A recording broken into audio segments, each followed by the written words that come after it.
इस समय हम लोग हिंदी साहित्य का संक्षिप्त इतिहास का अध्ययन कर रहे हैं। हिंदी साहित्य के संक्षिप्त इतिहास में हम लोग काल विभाजन पढ़े, साहित्य पढ़े, आदिकाल चल रहा है। इसमें आदिकाल में हम लोग जैन साहित्य पढ़े, सिद्ध साहित्य पढ़े, नाथ साहित्य का अध्ययन कर लिए हैं।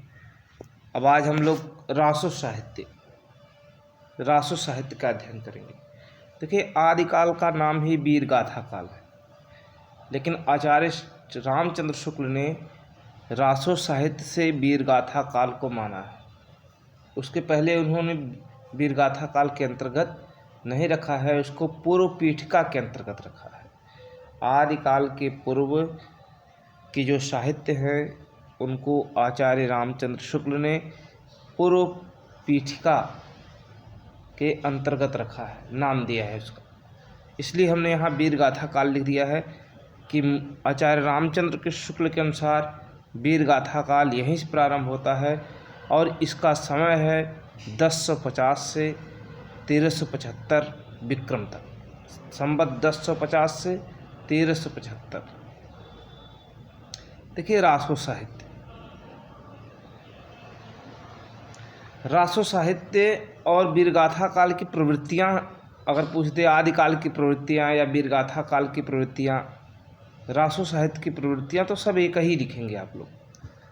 यही है वीरगाथा काल की अथवा आदिकाल की प्रवृत्तियाँ। वीर एवं श्रृंगार रस की प्रधानता, पहली प्रवृत्ति। वीरगाथा काल की पहली प्रवृत्ति वीर एवं श्रृंगार रस की प्रधानता। दूसरा, युद्धों का सजीव वर्णन। पुनः एक बार देखिए, वीर एवं श्रृंगार रस की, उस समय की रचनाएं वीर रस और श्रृंगार रस प्रधान हुआ करती थी। इसी आधार पर रामचंद्र शुक्ल ने इसे वीर गाथा काल कहा है। युद्धों का सजीव वर्णन, उस समय की रचनाओं में युद्धों का आंखों देखा वर्णन प्रस्तुत किया जाता था। तीसरा है अतिशयोक्त अलंकार की प्रधानता। अतिशयोक्त एक अलंकार होता है जिसकी उसमें बहुत प्रधानता थी, अर्थात किसी भी बात को बढ़ा चढ़ाकर कहना ही अतिशयोक्त कहलाता है। किसी बात को बढ़ा चढ़ाकर कहना ही अतिशयोक्त कहलाता है। उस समय अतिशयोक्त अलंकार की रचनाओं में प्रधानता पाई जाती थी। अगला है प्रशस्ति परक रचनाएं। प्रशस्ति मतलब प्रशंसा, परक रचनाएं थी, अर्थात उस समय की रचनाओं में कवियों द्वारा राजा की प्रशंसा की जाती थी, अर्थात जितनी भी रचनाएं की जाती थी सब राजा की प्रशंसनीय थी। राष्ट्रभक्त का अभाव, उस समय की रचनाओं में राष्ट्रभक्त का अभाव था, क्योंकि देश छोटे छोटे राज्यों में विभक्त था। हर राज्य का अलग अलग राजा हुआ करता था और जो रचनाएं हुआ करती थी वह दरबारी कवियों द्वारा रचनाएं हुआ करती थी और कवि केवल अपने राजा की ही प्रशंसा करता था, अपने राज्य की ही बारे में लिखता था। पूरे देश की किसी को चिंता नहीं थी, सबको केवल अपने राज्य को विस्तार करने की ही चिंता थी। इसीलिए उस समय राष्ट्रभक्त का, पूरे राष्ट्र की भक्ति भावना का अभाव था। फिर अगला है कल्पना की प्रचुरता। उस समय की रचनाएं बहुत कल्पना प्रचुर थी।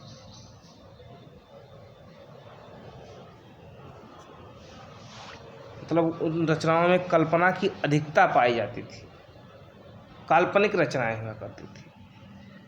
अगला है आश्रयदाताओं की प्रशंसा। बताया कि इस राजा के दरबार में कवि रहते थे, कवियों को राजा अपने यहाँ आश्रय दिया करते थे, इसलिए वे अपने आश्रयदाताओं अर्थात अपने राजाओं की प्रशंसा किया करते थे। यह उस समय की प्रथा थी। टिंगल व पिंगल भाषा का प्रयोग, उस समय की रचनाओं में डिंगल और पिंगल भाषा का प्रयोग करता था। अब डिंगल और पिंगल दो शब्द हैं।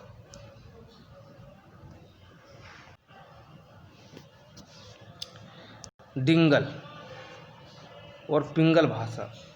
डिंगल भाषा वे भाषा कहलाई जो राजस्थानी और अपभ्रंश मिश्रित थी और इसमें वीर रस की प्रधानता थी। अर्थात जो रचना राजस्थानी अपभ्रंश मिश्रित वीर रस प्रधान रचना उसे डिंगल भाषा कही गई, और जो ब्रज भाषा और अपभ्रंश मिश्रित थी और श्रृंगार रस प्रधान थी वे पिंगल कहलाई। इसलिए दोनों भाषा मतलब जो श्रृंगारिक रचनाएं थी वे पिंगल कहलाई और जो वीर रस प्रधान थी वह डिंगल कहलाई। अब आगे है प्रमुख कवि और उनकी रचनाएं। प्रमुख कवि और उनकी रचनाएं। तो एक तरफ कवि दिया गया है और एक तरफ रचनाएं। देखिए, कवि चंद्रबरदाई, इनकी रचना है पृथ्वीराज रासो। बहुत महत्वपूर्ण रचना है। चंद्रबरदाई की रचना है पृथ्वीराज रासो। पृथ्वीराज रासो एक महाकाव्य है। यह आदिकालीन महाकाव्य है। इससे कई प्रश्न बनते हैं कि किसी एक आदिकालीन महाकाव्य का नाम लिखिए, तो पृथ्वीराज रासो। दूसरा नरपत नाल, कवि का नाम है नरपत नाल। इनकी रचना है विशलदेव रासो। अगले कवि हैं जगनिक, रचना है परमाल रासो। इसे आलखंड या आल्हा खंड भी कहते हैं। परमाल रासो बहुत महत्वपूर्ण रचना है, बार बार परीक्षा में पूछी जाने वाली रचना है। परमाल रासो, आलखंड अथवा आल्हा खंड। फिर दलपत विजय खुमार रासो। दलपत विजय, कवि का नाम दलपत विजय, की रचना है खुमार रासो। अगले कवि हैं नल्ल सिंह, उनकी रचना का नाम है विजय पाल रासो। नल्ल सिंह, रचना का नाम विजय पाल रासो। फिर अगले कवि हैं सारंगधर, इनकी रचना है हम्मीर रासो। कवि का नाम सारंगधर, इनकी रचना हम्मीर रासो। अगले कवि भट्ट केदार, रचना है जयचंद्र प्रकाश। कवि का नाम भट्ट केदार, रचना का नाम जयचंद्र प्रकाश। अगले कवि मधुकर कवि, जय मयंक जसचंद्रिका। यही कवि हैं और इनकी रचनाएं हैं, आपको याद करने हैं। अब आपका रासो साहित्य समाप्त हो गया। अब लौकिक साहित्य। लौकिक साहित्य, लौकिक साहित्य के कवि और रचनाएं देखिए। लौकिक साहित्य के कवि हैं विद्यापति। विद्यापति को अभिनव जयदेव की उपाधि मिली थी। विद्यापति को अभिनव जयदेव की उपाधि मिली थी। कवि शेखर की भी उपाधि मिली है इनको। विद्यापति की रचना है कीर्ति लता, कीर्ति पताका और पदावली। तीन रचनाएं बहुत प्रसिद्ध हैं। कीर्ति लता, कीर्ति पताका बार बार पूछता है कि कीर्ति लता के रचनाकार कौन है, यह किसकी रचना है। कीर्ति पताका की रचनाकार कौन है, किसकी रचना है। पदावली किसकी रचना है। पदावली के आगे विद्यापति पदावली लिखा होगा। विद्यापति पदावली, तो पता चल जाएगा विद्यापति पदावली विद्यापति की ही रचना है, क्योंकि पदावली कई लोगों ने लिखा है, इसलिए उसके आगे विद्यापति के नाम भी जुड़े होते हैं।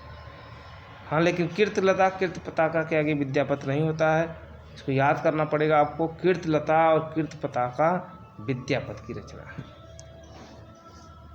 फिर अगले हैं अमीर खुसरो, नाम सुने होंगे आप लोग। यह पहेलियाँ और मुकरियाँ किया करते थे। पहेली और मुकरियाँ, यह दोनों अमीर खुसरो की रचनाएं हैं। अगले कवि हैं हेमचंद, इनकी रचना है प्रबंध चिंतामणि। हेमचंद की रचना है प्रबंध चिंतामणि। अगले कवि कुशल लाभ, इनको कल्लोल कवि भी कहा जाता है। कुशल राय वाचक भी इनका नाम है। कुशल लाभ, ढोला मारूरा दूहा इनकी रचना है। पुनः एक बार सुनिए, कुशल लाल को कल्लोल कवि भी कहा गया है। इनका नाम कुशल राय वाचक भी है। फिर अब आदिकालीन गद्य रचनाएं। यह कुछ आदिकालीन गद्य रचना है जो बहुत प्रमुख रचना है। जैसे लेखक और रचना, लेखक है रोडा, लेखक का नाम रोडा, इनकी रचना है राउल वेल। रोडा की रचना है राउल वेल। यह चंपू काव्य है, मतलब गद्य पद्य दोनों मिश्रित काव्य को चंपू काव्य कहते हैं। वह काव्य जिसमें गद्य और पद दोनों हो उस काव्य को चंपू काव्य कहते हैं। तो रोडा की राउल वेल जो है यह चंपू काव्य की रचना है। अगला है दामोदर शर्मा, लेखक हैं दामोदर शर्मा। इनकी रचना है उक्ति व्यक्ति प्रकरण। दामोदर शर्मा की रचना है उक्ति व्यक्ति प्रकरण। फिर अगले लेखक हैं ज्योतिरेश्वर ठाकुर। ज्योतिरेश्वर ठाकुर नाम इनका है और इनकी रचना है वर्ण रत्नाकर।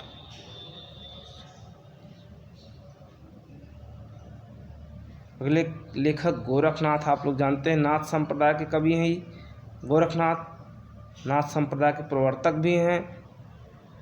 इनका मठ भी गोरखपुर में है गोरखनाथ मंदिर के नाम से। इनकी गोरखसार और गोरक्षोपनिषद दोनों रचनाएं गद्य की रचनाएं हैं। गोरखनाथ की रचनाएं गोरखसार और गोरक्षोपनिषद ये दोनों गद्य रचनाएं हैं। ये हुए आदिकाल आपका समाप्त हुआ। जितना भी आपको वीडियो के माध्यम से भेजा जा रहा है, आप लोग वीडियो के माध्यम से ही अपनी कॉपी में साफ सुंदर और स्पष्ट ढंग से इसे क्रमबद्ध एकदम वीडियो जिस क्रम से वीडियो जा रही है उस क्रम से इसे आप लोग लिखेंगे अपनी कॉपी में सुंदर राइटिंग में। क्योंकि जब विद्यालय पुनः प्रारंभ होगा तो आप सब लोगों की कॉपी चेक की जाएगी और किसी प्रकार का कोई त्रुटि इसमें हो, समझ में न आए तो उसी के लिए आप लोग फ़ोन मैसेज करें। अनावश्यक क्वेश्चन पूछने के लिए अनावश्यक प्रश्न न पूछें। धन्यवाद।